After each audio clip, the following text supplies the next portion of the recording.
Bismillahirrahmanirrahim. Assalamualaikum warahmatullahi wabarakatuh. Alhamdulillah rabbil alamin. Wal 'aqibatu lil muttaqin wa la 'udwana illa 'alal zalimin. Asyhadu an la ilaha illallah wahdahu la syarika lah wa asyhadu anna sayyidana Muhammadan 'abduhu wa rasuluhu alladzi la nabiyya ba'dah. Aqala rabbi shrah li sadri wa yassir li amri wahlul 'uqdatam min lisani yafqahu qawli. Shadaqallahul azim. Alhamdulillah, syukur kita kepada Allah Subhanahu wa taala. Selawat kepada Rasulullah sallallahu alaihi wasallam. Allahumma salli ala sayyidina Muhammad wa ala ali sayyidina Muhammad. Allahumma salli ala sayyidina Muhammad wa ala ali sayyidina Muhammad. Allahumma salli ala sayyidina Muhammad wa ala ali sayyidina Muhammad. Alhamdulillah, saya hormati tuan-tuan dan puan sekalian, subuh ni kita sambung kajian kita insya-Allah dalam bab Sirus Salikin. Sebab nampak sikit begini dalam bab adab yang ke-6 tu, iaitu adab yang ke-6, masih bab yang ketiga pada menyatakan rahsia sembahyang. InsyaAllah sama-sama kita mengaji, sama-sama kita ambil ilmu pada pagi ini. Moga Allah Subhanahu wa taala berikan rahmat kepada kita. Alhamdulillah. Tahniah, nampak surau nampak besar kan. Tadi saya main macam ni surau Padang Serai ke bukan? Saya ingat surau lain. Berapa betul. Subhanallah. Kena pastikan juga sebab masa subuh ni kan silap tempat pula ni kan. Apa betul. Subhanallah. Nampak lebar sikit tu. Alhamdulillah. InsyaAllah adab yang ke-6. Adab yang ke-6 daripada menyatakan bab berkenaan dengan rahsia sembahyang. Rahsia sembahyang. Adab yang ke-6 pada pasal menyatakan adab Jumu'ah ala tertibi adat, iaitu pada mayang Jumaat ni kita haram lalu pada hadapan orang sembahyang. Bukan pada sembahyang Jumaat juga, mayang biasa pun sama juga. Haram hukum dia lalu pada hadapan orang sembahyang padahal ada hadapan orang sembahyang itu padahal ada di hadapan orang sembahyang itu tiang. Itu tiang atau barang sebagainya. Mana dia paling kurang adalah yang penama sebut dengan sekat tu, dia buat pada satu sekatan kan. Jadi kita lalu tu depan tu, jangan lalu di dekat orang sembahyang tu. Dia adabnya itu. Sebab Nabi SAW bersabda, la an yaqifa ahadukum li an yaqifa ahadukum 40 sanatan khairun lahu min an yamura baina yaday musalli. Nabi kata sesungguhnya bahawa berdiri seorang kamu 40 tahun terlebih baik baginya daripada bahawa lalu ia di hadapan orang sembahyang. Makna dia apa? Kita tunggu orang sembahyang berapa minit saja pun kan. Nabi kata apa? Dia berdiri nak tunggu orang sembahyang 40 tahun tu lagi baik bagi dia. Lagi baik dia baik daripada dia lalu di hadapan orang yang sembahyang. Jadi orang sembahyang tengok-tengok keadaan, tengok kan. Kalau kita nak lalu pun buh satu sebut dengan apa? Asitru, iaitu satu atau benda lah kan. Benda buah atas, buah depan dia tu. Jadi kita lalu di depan. Tetapi jika tiada suatu di hadapan orang sembahyang itu, maka iaitu makruh lalu pada hadapan itu. Kalau tiada sesuatu pun, salah satu yang maka makruh lalu di hadapannya itu, dan sunnah bagi seorang yang sembahyang itu bahawa duduk ia dekat kepada tiang atau dual kata ni kan. Diwal sekira-kira antaranya dan antara kakinya itu 3 hasta atau kurang. Sebab itulah dekat sikit kan, dekat kepada tiang. Maka jikalau tiada mudah akan yang demikian itu, maka sunnah ditaruhkan pada hadapan itu suatu yang menegahkan akan orang lalu. di hadapannya itu. Sebuah benda agar orang menegahkan lalu di hadapannya. Maka jikalau tiada dapat yang demikian itu, maka dihamparkan tempat semayang kain sejadah. Sejadah pun dah memadai dah. Kain sejadah kita tu. Sejadah macam kita pakai ni, mana ada apa tu pun dah memadai dah. Jadi orang lalu depan dia, kita had semayang kita, had sejadah tu ialah. Mana ada apa orang haram lalu apa atas sejadah kita. Kan? Takut orang lalu atas sejadah kita kan. Masa apa masa ataupun kawasan tu luas. Jadi kalau dia lalu atas sejadah kita, tu tak ada kerja lah tu. Kan? Dia lalu atas sejadah kita. Kawasan dia lapang. Jadi, dan jikalau lemah daripada yang demikian, mana apa tidak boleh mendatangkan yang demikian, maka engkau khat ni garis garisan, khat garisan buh garis. Yang tu kalau kita mayang tanah lah, di tanah ataupun di pasir, atas pasir, maka di buh garisan pada hadapanmu, karena sabda Nabi SAW, layas tatir ahadukum fi shalah walau bisahmin, hendaklah kamu menggunakan dinding pada ketika kamu semayang, dan dengan sesuatu jika suatu jika dengan panah sekalipun. Maknanya apa? Di kita garisan ni pun kira garisan ni dah kan. Ayat itu pemisah antara sop pertama dengan sop yang kedua, garisan ni. Tu jaga nama garisan dah. Pemisah. Jadi orang boleh lalu di hadapan dia.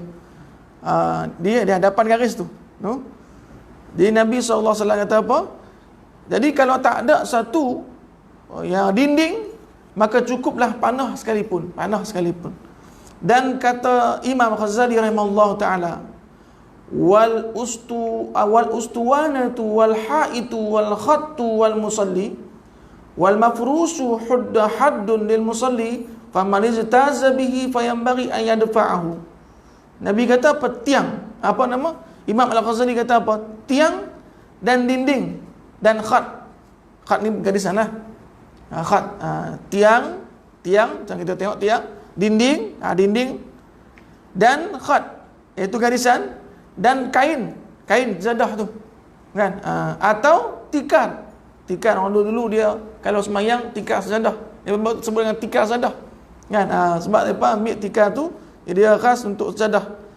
Tempat semayang yang terhampar itu semuanya had bagi orang yang semayang. Semuanya itu had, maknanya apa? Kawasan itu kawasan dia punya. Sejadah kita, kawasan sejadah tu tak boleh kita orang lalu di atas sejadah tu, dalam kawasan sejadah tu. Tikar semayang ke, sejadah ke, atau apa lagi tadi, khat ataupun garisan, buah garisan, ataupun tanda, dinding, tiang. Sebab itulah kalau kita semayang jangan duduk tengah. Kalau semua seorang kan semayang dekat dengan dinding, mana macam di sini, di sini. Jadi orang tahu dah, orang akan lalu apa belakang kita, orang tak lalu di depan kita. Itu untuk menegur orang lalu di hadapan kita. Jadi semua itu, dan adab yang ketujuh. Jadi kita tengok tadi adab yang keenam tadi. Ada semua tu ialah kita kena ada ilmu untuk apa? Untuk buat had semayang kita, buat garisan ke, dengan apa? Dengan tanda ke, dengan sejadah ke boleh juga, ataupun dengan tanda letakkan di hadapan tu. Maknanya apa? Kawasan tu kawasan larangan untuk orang lalu. Macam tu, no? Jadi sabda Nabi SAW, adab yang ketujuh, sunnah menuntut. Ini dalam sabda Nabi ni, no? Man qasala. Sunnah bahawa menuntut akan sop yang pertama kerana fadilatnya itu amat besar. Sop yang pertama ni, ni kita ni dalam bab sembahyang Jumaat ni, adab sembahyang Jumaat kan. Kalau kita pi awal, kita akan dapat sop pertama. Kan? Tapi jangan-jangan dapat sop pertama ni, kan? Jangan-jangan dapat sop pertama, melainkan orang-orang yang pi awal sembahyang Jumaat, kan? Jadi menuntut sop pertama tu sebab apa? Sebab fadilatnya itu amat besar. Sebab tu hukum dia sunnah. Sunnah hukum dia digalakkan. Jadi Man ghassala, Nabi kata apa? Nabi bersabda, man ghassala wa ghtasala wa bakara wa batakara wa dana minal imami wastama'a kana lahu zalika kafaratan lima bainal jum'ataini wa ziyadata salasati ayyamin. Nabi bersabda, sesiapa yang membasuh kainnya, ghassala, mana dia apa? Pada hari Jumaat ni dia basuh kainnya, dia perelok kan, rumah dia. Lepas tu dia tak sama, hari Jumaat itu makanan dia, lauk dia tak sama dengan hari yang lain. Yang tu dia bersiap. Sebab apa? Jumaat ini adalah hari Sayyidul Ayyam, penghulu daripada segala hari. Sebab itulah Allah telah pilih kepada umat Islam untuk apa? Untuk kita memuliakannya hari Jumaat ni. Sesiapa yang membasuh kainnya dan mandi, waqtasala, mandi pada hari Jumaat, dan pergi ia berpagi-pagi ke masjid. Dia pergi awal lah. Pergi masjid. Hari itu kita dah kaji bab masa. Masa berpagi-pagi pergi masjid. Dan dekat ia daripada imam. Lepas tu bukan pagi-pagi, bukan dia ambil sop dia akhir dah, sop pertama. Dia ambil sop pertama yang dekat dengan imam. Dan mendengar ia akan khutbah Jumaat. Dengar khutbah Jumaat. Ini syarat dia ni. Dengar khutbah Jumaat. Tengok kita sekali lagi, ada kita termasuk tak? Kita pagi-pagi pun dah, dengar Jumaat pun tidur. Kan? Khutbah Jumaat tu tidur. Ada apa? Yang ni berpagi-pagi ke masjid. Lepas tu dia dekat sembahyang, dekat tu imam. Mana dia apa? Sop pertama. Lepas tu dia dengar khutbah Jumaat. Apa akan jadi hasil kepada dia ataupun pahala kepada dia? Niscaya adalah baginya demikian itu kafarah, yakni menghapuskan baginya dosanya.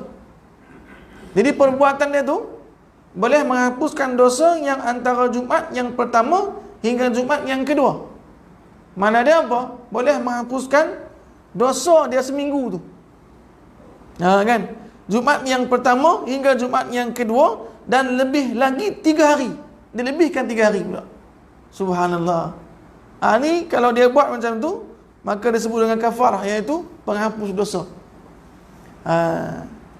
Dan lagi sabda Nabi SAW, salasun law ya'lamun nasu ma fihinna la rakadu raqdal ibil fi talabihinna al-azanu was-saffu al-awwalu wal-ghudu ila Jum'ah.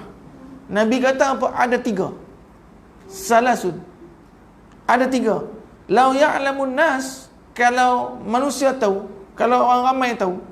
Nabi kata 3 perkara ni kalau mengetahui oleh manusia, barang yang di dalamnya daripada beberapa pahala, niscaya melarikan dan mengejar mereka itu akan untanya dengan lari yang pantas pada menuntut ia akan dia. Maknanya apa? Kalau orang tahulah apa kelebihan yang 3 ini, orang akan digan dia dan orang akan bersegera untuk buat 3 ni. Kalau tahu kelebihan dia. Yang pertama kata Nabi, pahala orang azan. Kalau orang tahu pahala orang azan ni, berebut azan. Berebut azan. Subhanallah. Sebab dilantik muazzin. Kalau tak, berebut dah. Sebab apa? Pahala orang azan ni banyak. Besar pahala dia. Subhanallah. Macam azan tadi. Cantik azan tadi. Apa nama? Muazzin tadi. Suara cantik. Subhanallah. Dan kedua, pahala orang yang sembahyang pada sop yang pertama. Sop pertama juga sama. Jadi pahala orang yang sembahyang pada sop yang pertama, kelebihan dia tu banyak. Kalau orang tahu kelebihan dia, orang akan berebut pergi sop yang pertama. Walaupun dia merangkak, walaupun dia buat undian, mengundi, buat satu undian, nama siapa yang naik, siapa yang naik. Subhanallah. Sop yang pertama.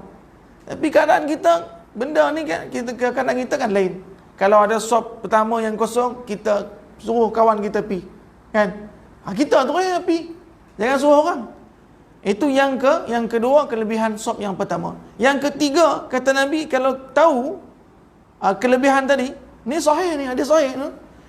Dan ketiga, pahala orang yang berpagi-pagi ke masjid kerana sembahyang Jumaat. Pahala orang yang awal pergi masjid sembahyang Jumaat. Kalau orang tahu kelebihan dia, maka dia akan berpagi-pagi ke masjid untuk sembahyang Jumaat. Itulah dia adab yang ketujuh. Adab yang ketujuh iaitu mestilah kita kena awal ataupun kena bersiap. Irtasala. Lepas tu apa? Waqtasala, ghassala. Bersihkan baju kita yang kotor pada hari Jumaat. Sebab itulah kebiasaan dia sebagai adab dan sebagai adat kan. Orang tua-tua dulu kalau dah masuk pagi Jumaat, mereka akan kemas, mereka akan macam cantik rumah. Mereka akan kemas rumah kan. Bagi bersih rumah tu. Sebab apa? Sebab Nabi SAW perintah. Kalau orang tua-tua kita dulu, dia buat saja. Kan? Jangan jadi kebiasaan. Maka dibiasakan yang baik itu. Walaupun dalil tak tahu, dengar dah dulu. Tok guru pernah kata macam ni. Maknanya dia buat saja. Dah menjadi adat, jadi kebiasaan, membiasakan yang baik. Itu. Jadi yang ke-8 ialah apabila keluar imam dan naik ia ke atas mimbar dan duduk ia, maka haram bagi orang hadir dalam masjid itu mengerjakan sembahyang ketika imam hadir. Lepas tu naik atas mimbar. Bila ni? Azan yang kedua lah. Kan? Naik atas mimbar. Sebab itulah apabila kita tengok masjid-masjid lama, dia buat satu bilik imam khas belah sini. Jadi kalau imam mai awal, Tok Khatib mai awal, Tok Khatib bukan duduk di dalam dewan masjid, tapi duduk di bilik kecil tu, bilik kecil ni. Sebab apa? Dia keluar asal lagi bila azan yang kedua. Dia keluar. Itu. Sebab apa? Sebab kalau dia dah keluar dah naik ke atas mimbar dah, maka haram bagi orang yang hadir dalam masjid itu mengerjakan sembahyang. Hadir. Masjid mana apa? Dia dah hadir dah. Bukan baru hadir. Baru hadir itu sembahyang tahiyatul masjid. Yang ni dah hadir dah. Sembahyang sunnah biasa. Sembahyang sunnah mutlak kan, sunnah biasa. Akan haram hukum dia. Bukan bersebab. Kalau disebabkan apa? Dia mai kena dia sembahyang tahiyatul masjid lah.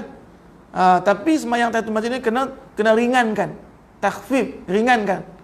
Yang rukun-rukun tu jelah ringan. Kita tahu bab ringan sembahyang ni macam mana. Bukan laju.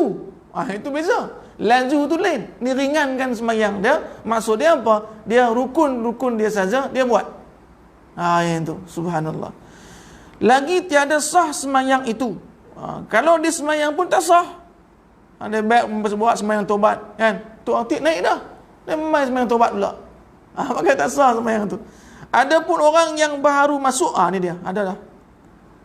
Adapun orang yang baru masuk ke dalam masjid, maka sunnah sembahyang 2 rakaat tahiyatul masjid. Ni. Itu beza bahasa tu. Orang yang duduk berada dalam masjid, hukum dia haram. Tapi kalau orang yang baru mai, yang itu kena sunnah lah. Sunnah dia sembahyang tahiyatul masjid, iaitu yang terlebih aula, yang terlebih afdal. Sembahyang tahiyatul masjid. Tapi kita kena ada adab juga. Takut kita sembahyang tahiyatul masjid di depan khatib tu, tak payahlah. Kita carilah tempat-tempat yang agak-agak boleh tempat tu. Tapi lah ni dah ditentukan. Kalau kita lambat, masjid dah penuh dalam dah. Dewan dalam penuh dah. Kita luar kan. Kalau lambat. Lah ni alhamdulillah lambat pun pukul 1. Penuh dewan dalam penuh selalu ya. Masjid pukul 1 ya. Kan? Pukul 1 lah dewan dalam masjid dah penuh dah.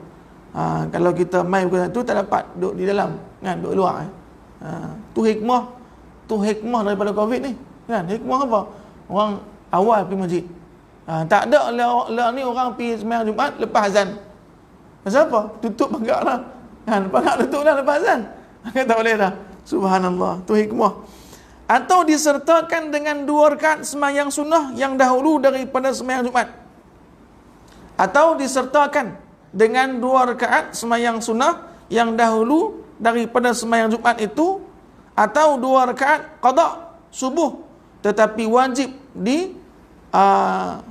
diringkaskan. Diringkaskan. Maknanya ringkas, no? Sembahyang 2 rakaat itu atas yang sekurang-kurang yang memadai dengan dia. Maksudnya apa? mengerjakan yang wajib-wajib saja dalam sembahyang itu. Yang rukun-rukun saja, wajib-wajib saja. Diringkaskan sembahyang tu. Ada dah disebutkan sini. No? Dan makruh bagi orang yang hadir pada ketika itu berkata-kata, melainkan masghul. Hukum dia apa? Makruh. Hukum dia berkata-kata, sembang. Sembang ni apa? Sama ada dengan suara ataupun dengan senyap. Apa dia? Type. Dengan handset dia kan. Dia sembang juga tu, tapi dia tak dengan suara. Itu mana ada apa? Berkata-kata di sini apa? Berbicara dengan orang, sama ada berbicara dengan suara kita dengan kawan kita sebelah. Tapi alhamdulillah ni susah juga nak sembang dengan kawan sebelah. Buat apa jarak? Kan jarak segitu. Kalau kita panggil dia tak dengar kan. Melainkan suara kita tinggi. Orang sat lagi dengar. Jadi malu lah. Jadi kita ni tak ada peluang nak sembang dengan kawan sebelah ketika khatib duk khutbah. Sebab ada penjarakan. No? Jadi dan makruh bagi orang yang hadir pada ketika itu berkata-kata melainkan masghul dengan menjawab azan. Maka iaitu sunnah. Melainkan jawab azan. Itu mana tu khatib atas ni azan kedua. Azan kedua kan tu khatib atas mimbar dah. Ketika itu mula dah hukum dia apa? Makruh kita sembang dah. Ketika itu hukum dia apa? Makruh kita sembang dah. Ketika khatib duduk menyampaikan khutbah, itu haram. Ini kita makruh. Mana apa? Ketika azan. Yang boleh apa? Jawab azan saja. Yang itu boleh. Dan kata Imam Al-Faqih rahimallahu ta'ala dalam Syarah Bidayah Al-Hidayah, ia naqal daripada Imam Al-Ghazali rahimallahu ta'ala dan Imam Haramain, kan? Haram pada ketika itu berkata-kata. Ada seorang ulama kata apa? Dalam kitab Hidayah Bidayah, hukum dia haram. Bukan dekat makruh. Hukum dia haram. Berkata-kata atas orang 40 yang sah. Atas orang 40 yang sah dengan mereka itu Jumaat. Mana apa? Kan sah Jumaat itu tahap bilangan dia 40. Jadi kalau 40 ni mana apa? Berkata-kata kita dengan orang yang pegang 40 ni haram hukum dia. Macam tu. Tapi kalau ramai daripada itu, maka dia kata makruh tadi kan. Hukum dia makruh. Tapi kalau orang had 40 orang. Lepas tu kita main sembang kawan sebelah. Kita termasuk 40 orang juga ni. Sembang dengan dia. Maka hukum dia haram hukum dia. Dalam kitab Bidayah Hidayah. Tetapi yang muktamad dalam Imam Nawawi ialah, jadi dalam muktamad ni apa? Yang dipegang.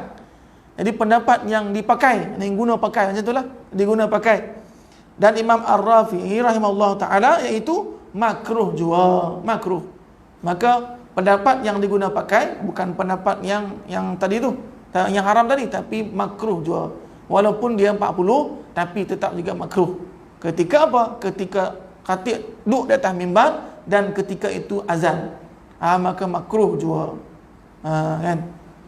Jangan azan tapi masghul, sibuklah jawab apa? Jawab azan ketika azan. Dan sunnah mendengarkan akan khatib membaca khutbah, yakni jangan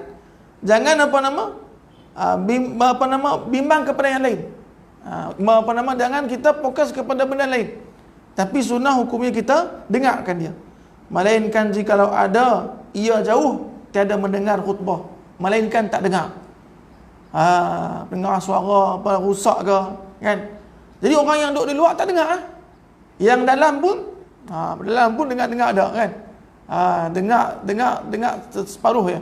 Kan? Tak dengar, lepas tu separuh tak dengar. Tiada mendengarkan khutbah, maka ketika itu sunnah ia masghul dengan baca Quran. Ni pula. Tak boleh sembang pula, kan? Tak dengar suara tuan khatib pun kita sembang, tak payah juga. Dia sunnah apa? Masghul, sibukkan diri dia dengan baca Quran. Kalau khatib dia tak dengar suara, tuan khatib tu tak dengar suara, ataupun jauh, ataupun dengar suara rusak, maka masghulkan dengan membaca Quran dan zikir dan membaca selawat atas Nabi sallallahu alaihi wasallam. Itu adab ketika tuan khatib tak dengar tak dengar suara dia. Macam orang doa jugalah. Kita orang doa, kita aminkan ketika kita dengar suara dia. Kalau kita tak dengar suara dia, kita Macam mana kita nak amin kan? Suara doa kita tak dengar kan? Tak dengar suara doa. Bila kita amin sekali lagi kan? Itu. Maka masrullah kepada benda yang lain yang bermanfaat.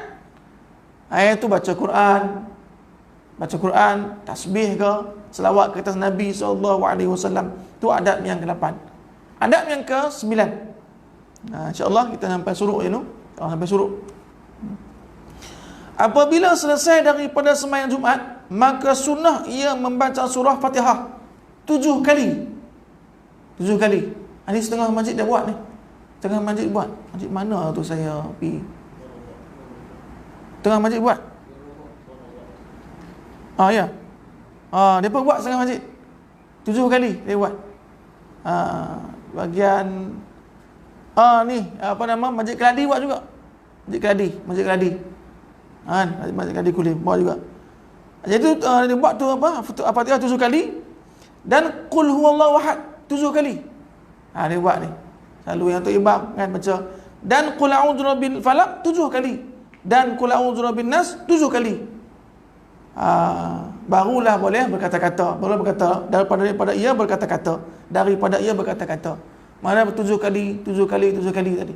Fatihah 7 kali, qul hu 7 kali, qul a'udzu birabbil falaq 7 kali, qul a'udzu birabbin nas 7 kali. Kan. Kalau masjid kalau tak imam tahu, kita sendiri buat kan. Sendiri buat sebelum kita berkata-kata lah. Sebelum kita sembang kawan sebelah. Baca. InsyaAllah. Yang ni apa? Yang ni adab, no? Iaitu apa? Pada hari sembahyang itu sunnah ia baca itu 7 kali kan. Apatah lagi kita sekarang ni kan ditimpa suatu ujian, wabak. Maka kita mengharap doa kan, kita doa kepada Allah dengan satu harapan Allah yang mengangkat wabak ini. Sebab dialah yang mengetahui, dialah yang boleh mengangkatnya. Dia yang maha kuasa, Allah Subhanahu Wa Taala. Kita serah kepada Allah dan kita kena minta kepada Allah, moga Allah Subhanahu Wa Taala angkat wabak sekarang ni yang dah mula dah macam kan mengancam balik. Moga Allah selamatkan kita daripada ancaman makhluknya kan. Kata Imam Al-Ghazali rahimahullahu taala, faqad ruya an ba'di salaf, telah diriwayatkan sebagian orang soleh, orang salaf yang terdahulu kan, daripada setengah ulama-ulama terdahulu. Salaf ni apa? Ulama-ulama yang terdahulu. Anna man fa'alahu usima minal jum'ati ila jum'ah wa kana hirzan lahu minasyaitan. Sesiapa yang buat tadi ni, kata Imam Ghazali apa? Sesiapa yang buat, sesungguhnya telah diriwayatkan. Diriwayatkan ini apa? Perkataan ulama-ulama ni telah mutawatir dah. Mana dah apa? Bukan perkataan Nabi dah, bukan sabda Nabi. Tapi adat itu dah bersambung dah daripada alim ulama yang dulu-dulu. Orang yang dulu-dulu, orang yang berilmu lah, bukan orang yang jahil. Salaf ni apa? Orang alim ulama yang terdahulu. Telah bersambung perkataan itu, diriwayatkan sesungguhnya sesiapa yang membaca yang tadi 7 kali Fatihah, 7 kali qul tadi, qul Allahu ahad kan, qul a'udzu birabbil falaq, qul a'udzu birabbin nas 7 kali. Sesiapa yang mengerjakan yang demikian itu, niscaya ia dipeliharakan daripada segala kejahatan. Dia dipelihara daripada segala kejahatan, daripada mara bahaya, daripada Jumaat yang pertama hingga Jumaat yang kedua. Seminggu tu. Siapa yang buat lepas Jumaat macam tu, dia akan dijaga, dipeliharakan. Dijaga dan adalah memeliharakan ia baginya daripada syaitan. Sihir. Syaitan kan, perkara yang tak baik. Subhanallah. Inilah satu amalan. Satu amalan yang kita kena buat. Lepas tu kita kena latih diri kita dan kita yakin. Sebab apa? Kita baca tu adalah kalamullah. Kan? Jadi baca Fatihah 7 kali, duduk tak lama pun kan? Tak lama pun. Baca dengan betul lah. Kan? Jangan baca laju sangat. Kita baca mulut, lepas tu fikiran kita fokus ke tempat lain. Dengan kita baca, dengan baca hati kita pun, lidah kita ikut sekali. Baca Fatihah, kita hafal dah. Lepas tu kulhu hafal dah kan. Kulhu hafal dah. Lepas tu apa? Qul a'udzu birabbil falaq, qul a'udzu birabbin nas. 7 kali. Jadi 4 tu. No?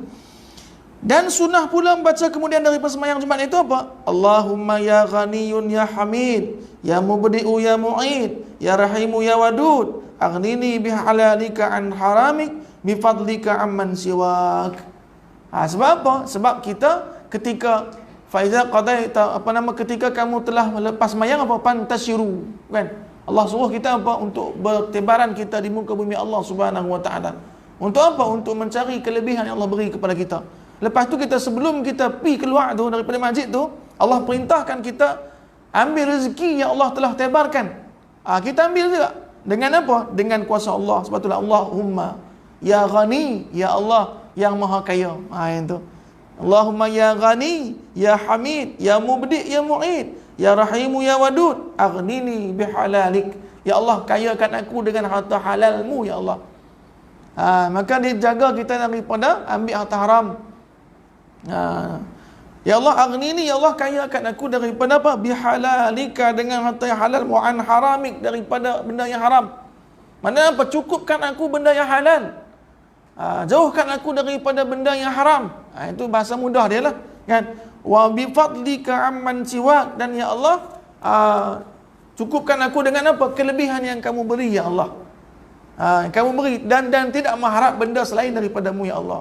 Macam tu. Mana ada apa? Dan fokuskan aku, ya Allah, berharap kepadamu saja.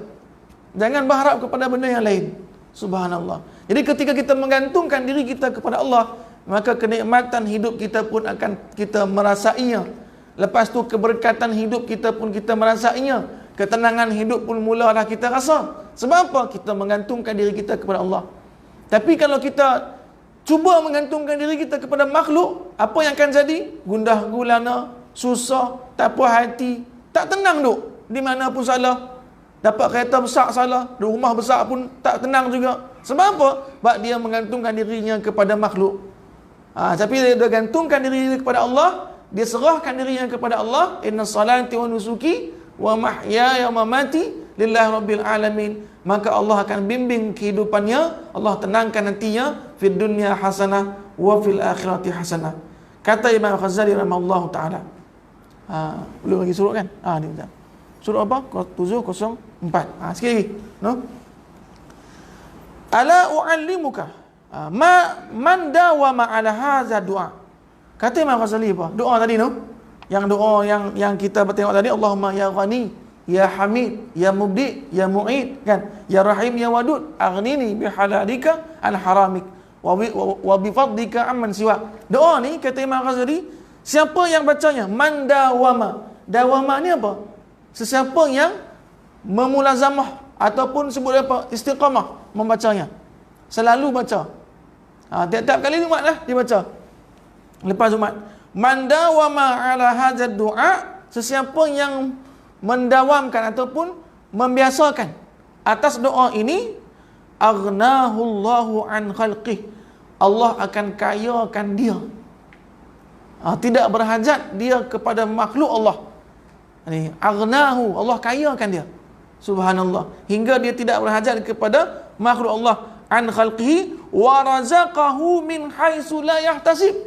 Dan Allah akan berikan rezeki kepadanya daripada jalan tiada diusahakannya. Tiada diusahanya. Subhanallah. Jarang-jarang ni, selalunya kita dapat hasil daripada benda yang kita usaha. Yang tu apa? Yang itu dah hukum alam macam tu dah. Dah adat dia macam tu dah. Kita usaha dapat hasil. Kan? Dengan izin Allah. Tapi dia dapat sesuatu rezeki yang tiada dapat dikira-kiranya dan dengan tiada diusahakannya. Tiba-tiba rezeki apa? Rezeki tiba-tiba datang kepadanya. Siapa yang mendawamkan?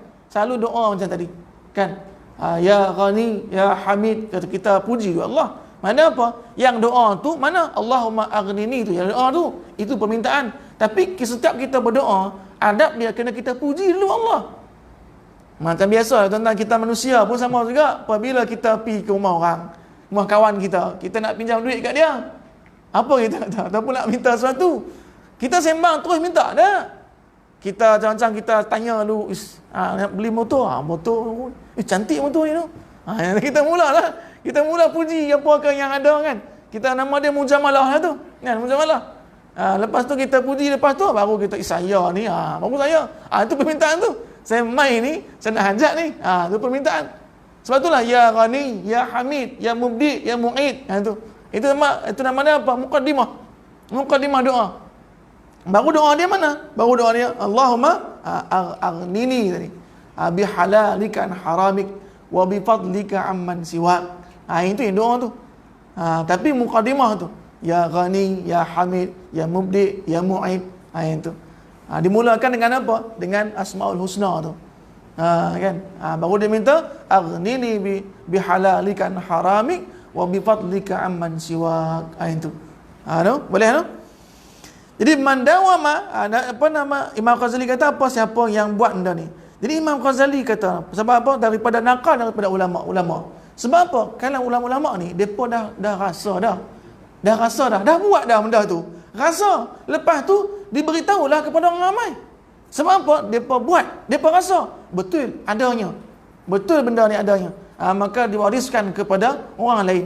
Maknanya apa? Agar orang lain pun dapat juga macam dia dapat itu. Lepas tu dan lagi sabda Nabi SAW. Ni bab doa tu, bab doa. Ala u'allimuka kalimatin. Nabi kata apa? Tak, aku ajarkan akan dikau beberapa kalimah. Nak tak kata Nabi? Aku ajak kamu beberapa kalimah. Ini sabda Nabi SAW. Lau kana alayka mislu jabali Uhudin dainan addahu Allahu alayk. Ini rawah tu apa nama? Riwayat Imam Tirmizi. No? Jadi kalaulah banyak hutang kamu macam besar gunung Uhud tu, Jabal Uhud. Besar tak hutang besar tu? Hutang banyak tu. Kan? Addahu Allah alaik. Maka Allah Subhanahu wa taala akan apa? Akan gantikannya. Akan apa nama? Bayarkan hutang itu. Maknanya apa? Sesiapa hendaklah engkau, Nabi kata apa? Allahumma kfini. Ni kita baca selalu, doa kita selalu Allahumma kfina bihalalika an haramik kan, wa aghnina bi fadlika amman siwak. Ni kita baca subuh tadi pun, kita baca doa subuh tadi kan, Allahumma kfina bihalalika an haramik. Kalau ramai Allahumma kfina nah. Kalau siram Allahumma kfini. Ya Allah apa? Cukupkan aku. Hendak apa? Hendaklah engkau, Nabi kata apa? Ala u'allimuka, hendaklah aku ajarkan akan dikau. Kita tengok baca mana dia, beberapa kalimah yang engkau baca jikalau ada atasmu hutang seperti bukit Uhud sekalipun, niscaya membayar Allah Ta'ala akan hutangmu itu. Dengan berkata, membaca kalimah doa itu apa daripadamu itu, Allahumma kfini bihalalika an haramik wa aghnini bifadlika amman siwak. Itu banyak mana pun hutang kita, insya-Allah Allah akan membayarnya. Dengan apa? Dengan rezeki yang Allah Subhanahu wa taala kurniakan kepada pembacanya tadi. Subhanallah. Demikianlah diriwayatkan daripada hadis ini oleh Imam Tirmizi dan Imam Ahmad bin Hanbal rahimahullahu taala daripada Sayyidina Ali bin Abi Thalib radhiyallahu anhu, dan menyebutkan oleh Imam Ad-Damiri rahimahullahu taala dalam syarah Minhaj akan hadis ini, dan ia nakal daripada Syekh Abi Thalib Al-Makki rahimahullahu taala yang mengarang kitab Qutul Qulub. Kitab Qutul Qulub ni dia kitab yang berkenaan dengan tasawuf. Qutul Qulub nama dia. Qut tu kan makanan. Qut makanan. Qulub tu apa? Hati. Makanan hati. Ada apa? Makanan hati. Jadi ulama buat kitab, sebuah kitab apa? Qutul Qulub. Cantik kitab tu. Ya kan. Kalau ada nampak terjemah dia boleh beli. Sebab kalau bahasa Arab dia bahasa tasawuf, mana dia bahasa dia tinggi sikit. Tu. Demikian lagi ia nakal daripada Allamah Ibnu Abi Saif rahimallahu taala, man qala hadzal du'a yaumal jumu'ati 70 marratan lam tamdi alaihi jum'atani hatta yastaghniya. Sesiapa yang baca, siapa yang tadi daripada nakal daripada Allamah Ibnu Abi Saif, sesiapa yang baca ini, sesiapa yang baca doa ini, doa yang tadi tu, Allahumma aghnini, kalau seorang apa, Allahumma kfini bihalalika an haramik wa aghnini bi fadlika man siwak. Siapa yang baca ni berapa kali lepas Jumaat dah, Kan? Sab'ina marrah. Subhanallah, 70 kali. Baca 70 kali. Kan? Sab'ina marrah. Lam tamdi alaihi jum'atan. Tak dan dia sampai ke Jumaat yang takkan lalu kepadanya 2 Jumaat dah kaya dah. Dah kaya dah. Lam tamdi alaihi jum'atan ni hatta yastaghniya, hingga jadi kaya. Ya. Bukan kaya kuih roti jahit kaya ya. Yang macam kita dengar kan. Anak kaya tak? Kata tu. Nak kaya tak? Ini tak tahu. Rupa-rupa apa kuih nama dia kaya kan. Jadi man qala hadha du'a, sesiapa yang mengatakan doa ini, Allahumma kfini bihalalika an haramik wa aghnini bifadlika amman siwa. Doa ni mudah ya. Pendek ya doa tu kan. Tapi kita kena selalu baca, dia akan lekat dah. Dia akan hafal lah. Jangan kata saya ni ustaz lah ni menghafal, tak boleh hafal ni. Sebab apa? Tak boleh masuk dah. Tak ada usaha, tak masuk lah. Kan? Benda yang lain boleh masuk. Pasal apa? Tak boleh masuk. Kan? Kena usaha. Alhamdulillah sampai dah 05, 04. Okay, InsyaAllah kita cukup tadi. Mana dia apa kita kena buat amalan ni. Kita buat amalan ni iaitu Allahumma fini bihalalika an haramik wa aghnini bifadlika amman siwa. Kan? Bacalah dia banyak-banyak ke Jumaat tu. Siapa yang baca 7 kali, kata Imam Ibnu Abi Saib tadi tu, dia akan apa? Dia akan kaya. InsyaAllah. Kita yang penting apa? Kita mendapat rahmat Allah Subhanahu Wa Taala, kaya daripada keberkatan yang Allah beri kepada kita. InsyaAllah. Apa yang baik daripada Allah Subhanahu Wa Taala, apa yang salah dan silap daripada kelemahan saya minta maaf insya-Allah. Tuan-tuan, ni insya-Allah tazkirah last lah kan, sebelum cuti, sebelum Ramadan, sebelum apa? Sebelum raya kan. Jadi insya-Allah maaf zahir batin kalau ada silap salah dalam penyampaian kuliah saya. Kalau saya minta maaf zahir batin. Insya-Allah hari Senin ni 3 bulan 5. Ini 1 2 Senin lusa kan, saya balik kampung. Jadi saya minta doa tentang moga Allah selamatkan dalam perjalanan saya. Dalam perjalanan saya balik, Allah selamatkan insya-Allah. Kan insya-Allah tu je insya-Allah. Assalamualaikum warahmatullahi wabarakatuh. Al-Fatihah. A'udzubillahi minasyaitonirrajim. Bismillahirrahmanirrahim. Alhamdulillahirabbil alamin. Arrahmanirrahim. Maliki yaumiddin. Iyyaka na'budu wa iyyaka nasta'in. Ihdinas siratal mustaqim. Siratal ladzina an'amta 'alaihim ghairil maghdubi 'alaihim waladdallin. Amin. A'udzubillahi minasyaitonirrajim. Bismillahirrahmanirrahim. Alhamdulillahirabbil alamin. Wassalatu wassalamu ala asyrafil anbiya'i wal mursalin wa ala alihi wa sahbihi ajma'in. Rabbana taqabbal minna innaka antas samiul alim wa tub 'alaina innaka antat tawwabur rahim. Rabbana zalamna anfusana wa illam taghfir lana wa tarhamna lanakunanna minal khasirin. Allahumma inna nas'aluka ilman nafi'a wa rizqan wasi'a wa shifaa'an min kulli da' bi rahmatika ya arhamar rahimin. Rabbana atina fid dunya hasanah wa fil akhirati hasanah wa qina adzaban nar. Sallallahu ala sayyidina Muhammad wa ala alihi wa sahbihi ajma'in. Walhamdulillahirabbil alamin. Taqabbalallahu minna wa minkum.